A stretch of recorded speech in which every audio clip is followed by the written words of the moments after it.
Hooray for horror crap! I'm Jonathan with a review of The Bridge Curse and the Netflix original movie Dark Forces. These are two foreign horror movies that were absolute shit. Could just end the review right there if I wanted. Neither of these movies were any good. One was excruciatingly bad, but like any multi-film review that I do, there will be spoilers throughout. And I do want to say really quickly that I love foreign horror movies, and a lot of times stuff from Japan, The Wailing, various others, even ones from Europe, can do subtlety and do good building and everything and have some good atmosphere. And a lot of times it's great to see what horror movies, what qualifies as horror in other countries. I've even watched some from India, which weren't all great, were weird, but there were a couple that had some, pretty good, camera work and everything. So you can find some cool style clashes and whatever. Here's the problem. The Bridge Curse. Let's just start with that. It's Taiwanese. It starts out as found footage, and there's a ghost hunting people that are really fucking stupid. That's about your lot right there. I don't know if this is based on a story that was from, that took place in Taiwan, an urban legend or anything, or a ghost story or an actual haunt. I have no idea. So if it is, let me know in the comments because I'm not that familiar with Taiwanese ghost stories. There's a girl whose boyfriend broke up with her. She was on this bridge. She drowned herself in a lake. And now there are 13 steps that you take to get away from there.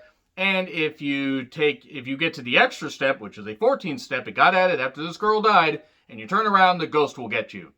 And there are these students studying up on these various hauntings, a haunted elevator, and a university that is seemingly abandoned, that looks more like a prison or a mental health ward just based on the architecture. It's very bizarre. The characters are not distinguishable from one another.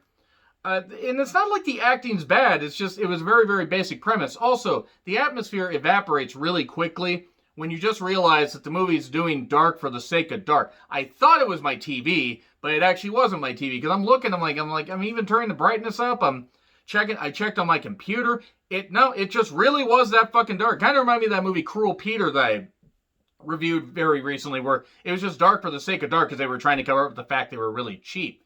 So there's footage of these students studying up on this stuff and trying to figure out what the fuck happened, because there was an incident that happened in 2012.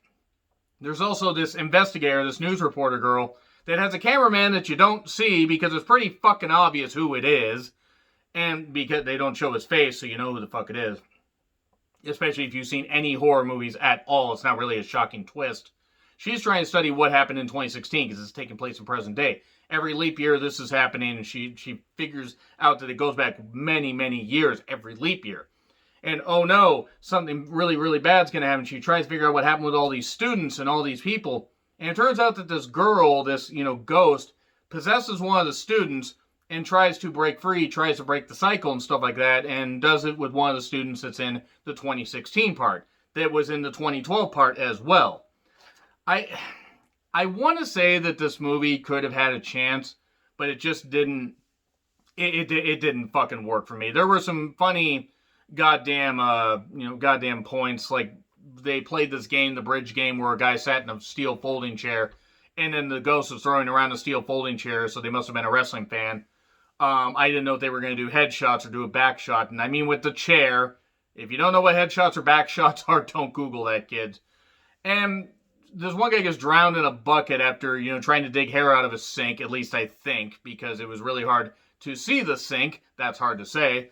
And the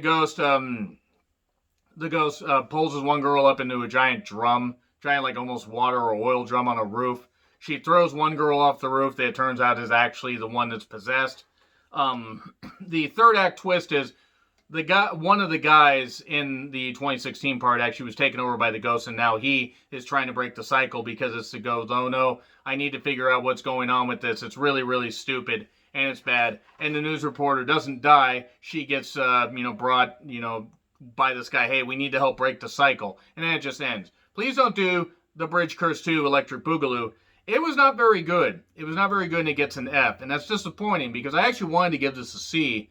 And then about, I'd say, a third, maybe halfway through, I'm like, nope. This movie doesn't have anything, and it's really a shame. And also, the ghost effects are not very good. The acting, at times, gets a little bit overdone because, none of the characters really have anything, so they got to overdo it. And the actors aren't, like, bad people. I'm sure they've been good in other stuff, but this just didn't work for me. Now let's move on to Dark Forces.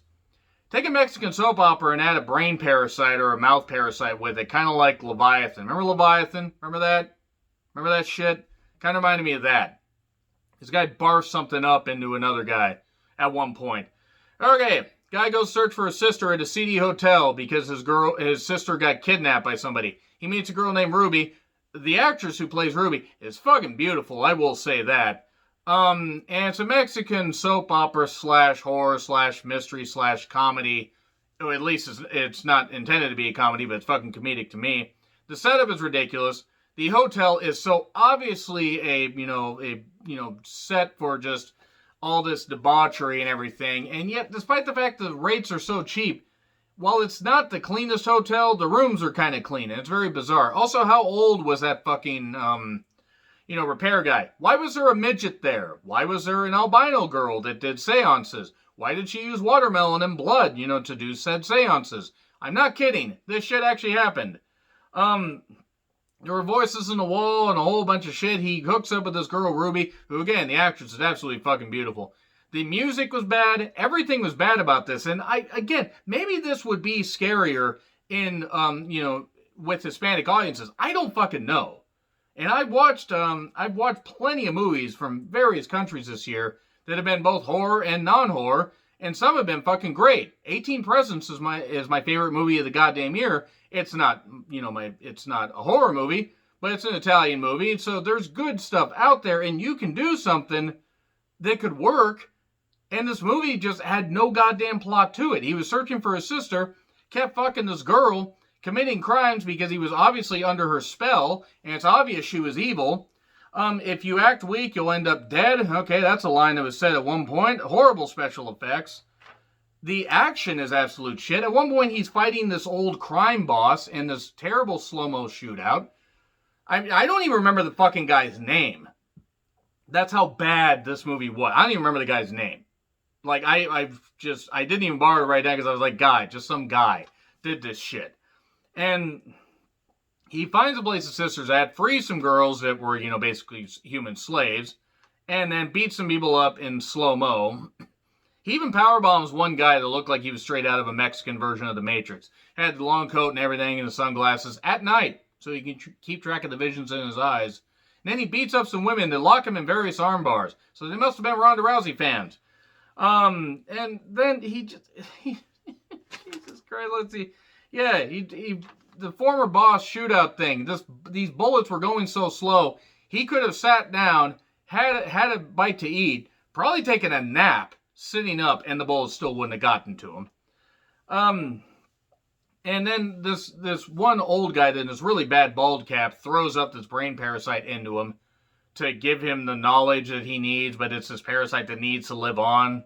And this old guy says just before he croaks, says the future, or the fate that awaits you is in my throat.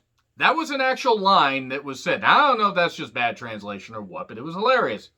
There's some warehouse, they get in a shootout, turns out Ruby's evil, and then she gets the parasite in her. This guy goes to hell after freeing his sister and the albino girl, and everything is fucking stupid.